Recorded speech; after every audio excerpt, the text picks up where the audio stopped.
எனக்காக யாவையும் செய்யும் தேவனே.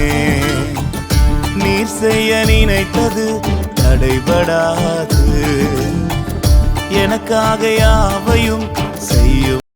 ஆண்டவரும் அருமை இரட்சகருமாகிய இயேசு கிறிஸ்துவின் ஈடு இணையற்ற நாமத்தினால் உங்கள் யாவரையும் வாழ்த்தி வரவேற்கிறேன். எனக்கு அருமையான கர்த்தருடைய பிள்ளைகளை, இன்றைக்கு காலை வேளையில் உங்களோடு சேர்ந்து தேவனை ஆராதிக்கும்படியாக தேவன் எனக்கு கொடுக்கப்பட்டிருக்கிறதான நல்ல தருணத்துக்காய் என் தேவனை நான் நன்றியிடமாய் ஸ்தோத்தரிக்கிறேன். என் அண்டையில் ஒரு இடம் உண்டு, நீ அங்கே கண்மலையில் நில்லு, அந்த கண்மலையின் வெடிப்பிலை வைத்து என் கரத்தினால் உன்னை மூடுவேன் என்று கர்த்தர் சொன்னார் என்று சொல்லி யாத்திராகமம் 33ஆம் அதிகாரம் 21வது வசனத்தில் நாம் வாசிக்கிறோம். தேவனுடைய நாம மகிமைப்படட்டும். எனக்கு அருமையான கர்த்தருடைய பிள்ளைகளே, அந்த கண்மலை தான் உன்னத மானவரின் மறைவு, சர்வ வல்லவருடைய நிழல்.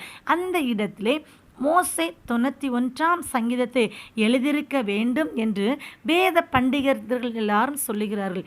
இன்றைக்கு கர்த்தர் உங்களை அன்போடு, என் மகனே என் மகளே, என் அண்டையிலே உனக்கு ஒரு இடம் உண்டு, கண்மலையின் வெடிப்பிலை மறைந்து கொள், என் கரத்தின் நிழலினால் உன்னை மூடுவேன் என்று அன்போடு அழைக்கிறார். எனக்கு அருமையான கர்த்தருடைய பிள்ளைகளை பாருங்கள்.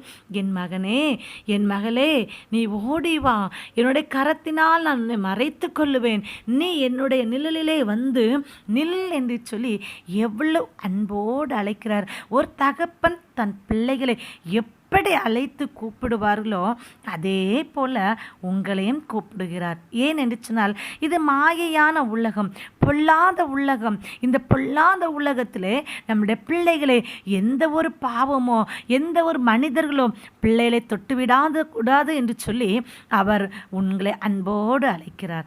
அவருடைய வார்த்தைக்கு கீழ்ப்படியுங்கள், அவருடைய நிழலிலே வந்து நில்லுங்கள். உண்மையாகவே என் தேவன் உங்களை பாதுகாக்கிறவராக இருப்பார். அது மாத்திரமல்ல, பாருங்கள், கண்மலையின் வெடிப்பிலை வைத்து அவருடைய கரத்தினால் உன்னை மூடுவேன் என்று கர்த்தர் சொல்லுகிறார். நீங்கள் அவருடைய சமூகத்தில் வந்து நின்றால் மட்டும்தான் அவருடைய கரத்தினாலே உங்களை மூடுவார். ஏனென்று சொன்னால், என்னுடைய உள்ள கையிலே நான் உன்னை வரைந்து வைத்திருக்கிறேன் என்று சொல்லி இயேசப்பா சொல்லுகிறாங்க. எனக்கு அருமையான கர்த்தருடைய பிள்ளைகளே, அவரை மாத்திரம் துணையாக கொள்ளுங்கள், அவரை மாத்திரம் நம்புங்கள், அவருடைய நிழலிலே வந்து நில்லுங்கள். அவர் உங்களையும் உங்களுடைய குடும்பத்தை பாதுகாத்து அபரிதமாய் ஆசீர்வதித்து உயர்த்துவார். ஆமென். தேங்க்யூ. God bless you. மாறாத தேவன் இருப்பதால் கலக்கமில்லை, என்னோடு நீர் சொன்ன வார்த்தையை எனக்காக நிறைவேற்றுவீர்.